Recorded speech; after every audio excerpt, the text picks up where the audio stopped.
Hello and welcome to the LGBTQ review.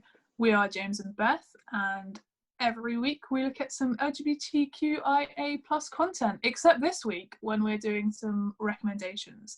We have in the past done books, TV and film. You can check them out on our channel, and right now we're doing other, which will include podcasts, music, poetry, other things, comedy, perhaps a wrestling documentary that I think should have gone in TV. I don't know. Who can say? Not me, because this isn't the second time we're recording this. Okay, let's do it.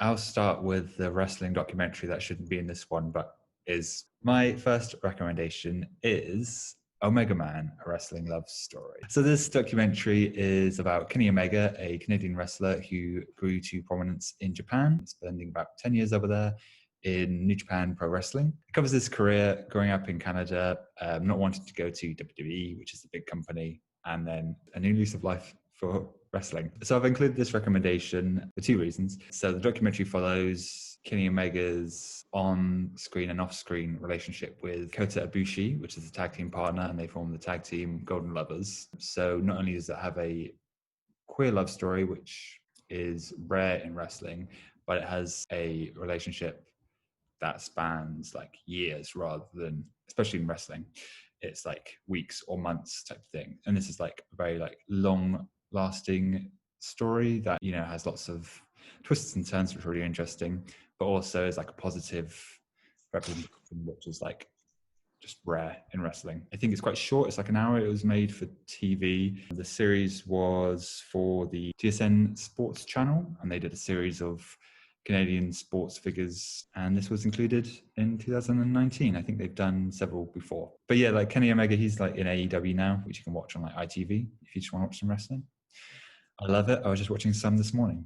I was just going to read a quote from Kenny Omega, which is in the documentary, which is, I feel like the greatest love stories haven't always been guy gets girl or girl gets guy or girl gets girl. It is the feeling and realization of one being true to his or her own heart. So that's kind of the philosophy about his relationship to wrestling, but also his relationship to Kota Ibushi. So yeah, really good. My first recommendation is a podcast called Likeminded Friends with Suzie, Ruffle and Tom Allen, who is one of my absolute faves. I love Tom Allen. He's got a book coming out also. When will this go out? I don't know. In November. I think it's coming out November the 12th. It's very good. There's a massive back catalogue of it. It's a bit up in the air at the minute because of the pandemic, and obviously Tom is on the Bake Off Extra Slice programme, which I'm not that into. They're both very busy. But yeah, it's great. They talk about lots of things. I think they have had guests on in the past. There's like a few years back catalogue that I got through, I think last year, sometime the end of last year. It's very interesting to hear two different perspectives on being working class queer people in the like in do I want to say show business in show business. So yeah, I find it very interesting. I like it a lot. Also, Suzie Ruffle's podcast, Out with Suzie Ruffle, is a series in which she talks to LGBTQIA+ people about coming out and their lives and things. It's very good. I don't love it, but it is very good, and I like that it exists. Yeah, there's a lot of things that I don't particularly enjoy, but I'm like very grateful that they exist. Mm-hmm. Yeah.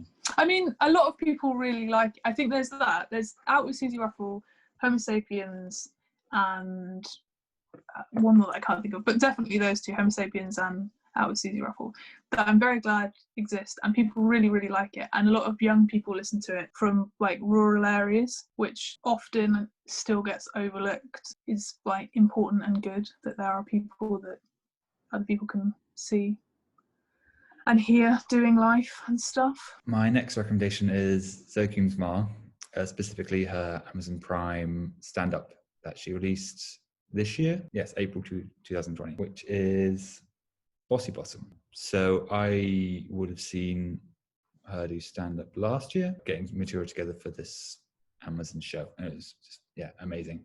I've not seen the Amazon show yet, but in general, I think it's great. I've seen it and it's good. So Yeah. there you go. There was a really good line. This is her joke, obviously, but a feminine top being referred to as a blouse. That's like one of the opening lines. Just very, very good. Yeah, they use like lots of multimedia kind of stuff and lots of tech stuff. It's just like a lot of fun, really interesting. So highly recommend. My next recommendation is one that has a caveat, because we recorded this video before, but it was so incoherent that we had to do it again a couple of months later. Unfortunately, the hosts of this podcast have now broken up, so I don't think there's going to be another series.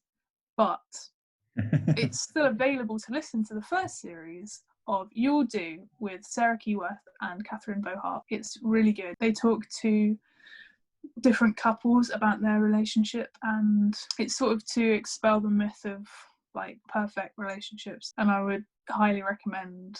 And they're both great. I only follow all on Instagram now, so